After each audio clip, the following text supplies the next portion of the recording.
Hadir Catalino bicara minta surga pasangan Kaju Bata.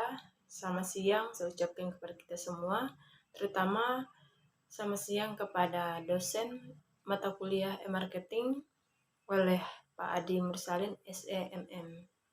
Perkenalkan, nama saya Hana, NIM 1910417098, kelas E-Daerah. Pada kesempatan ini, saya merekam video untuk menjawab soal ujian akhir semester untuk soal yang sudah diberikan oleh dosen e-marketing. Adapun soal-soalnya ada 3 bagian. Bagian A, bagaimana tentang aktivitas di kelas saat mengikuti kuliah e-marketing. Lalu bagian B itu tentang materi yang sudah disampaikan, dan yang C itu kita melihat lagi video yang sudah diberikan. Baik, dalam kesempatan ini saya langsung saja menjawab soal bagian A. Pertama, nomor 1. Soalnya, berapa kali Anda menghadiri kuliah e-marketing? Mengapa Anda harus mengikuti kuliah e-marketing tersebut? Jawaban saya hadir saat mengikuti kuliah e-marketing selama 1 semester, yaitu sebanyak 12 kali. Lalu, alasan saya untuk mengikuti kuliah e-marketing karena memang harus mengikuti kuliah e-marketing untuk memenuhi mata kuliah yang sudah diambil. Lalu yang kedua, tugas apa saja yang sudah Anda kerjakan selama mengikuti kuliah e-marketing dan manfaat apa yang diperoleh dari mengerjakan tugas-tugas tersebut? Jawaban saya, tugas-tugas yang sudah saya kerjakan saat mengikuti kuliah e-marketing yaitu tugas meringkas materi e-marketing yang sudah diberikan.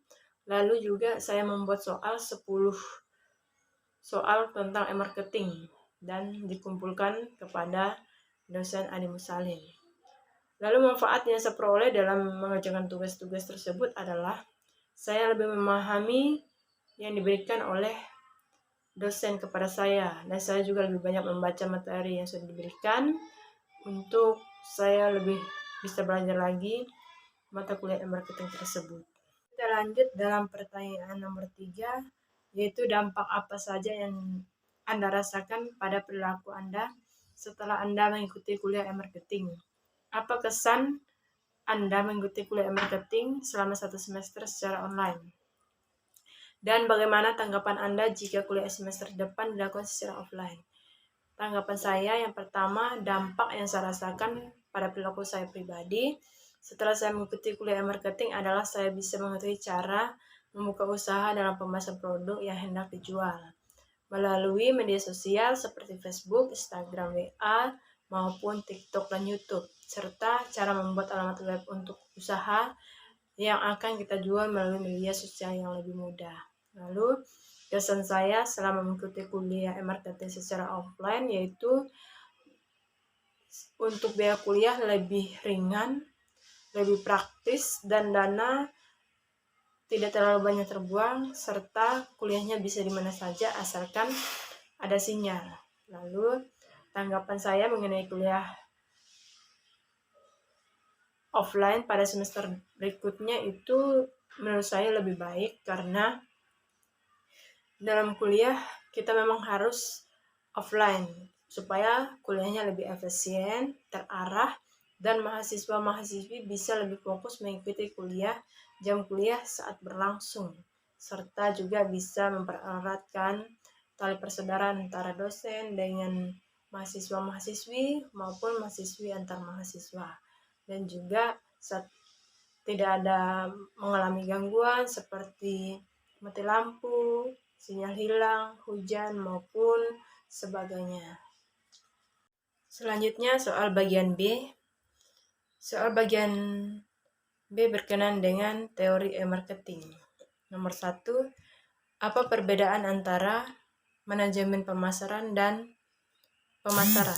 Jawabannya adalah pemasaran yang merupakan sistem dan di dalamnya terdapat banyak komponen. Lalu manajemen pemasaran merupakan sebuah cara yang digunakan untuk menghandle pemasaran yang dilakukan. Selanjutnya pertanyaan nomor 2. Konsep pemasaran dipandang sebagai filosofi bisnis yang dapat memandu perusahaan mencapai tujuan. Mengapa demikian? Jawabannya adalah karena untuk mencapai suatu tujuan, perusahaan tergantung pada penentuan kebutuhan dan keinginan pasar sasaran atau target market, dan memutuskan pelanggan secara lebih efektif dan lebih efisien daripada yang dilakukan pesaing. Keberhasilan suatu perusahaan mencapai tujuan yang diinginkan dilihat strategi pemasarannya sudah tepat atau belum. Jika tepat, tujuan akan tercapai, dan juga belum, maka akan sebaliknya. Lalu pertanyaan nomor 3, seperti apa kaitannya antara perusahaan dengan lingkungan pemasaran makrosistem? Jawaban yang pertama, apa yang dimaksud dengan e-marketing? Tolong saudara jelaskan.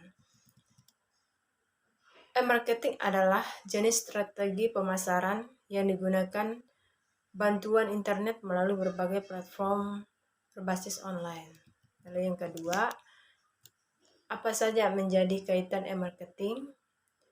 E-marketing pada umumnya juga melingkupi kegiatan pembuatan website, melakukan pemasaran iklan dengan menggunakan media internet, promosi online melalui mesin pencari informasi, email, periklanan melalui email advertising.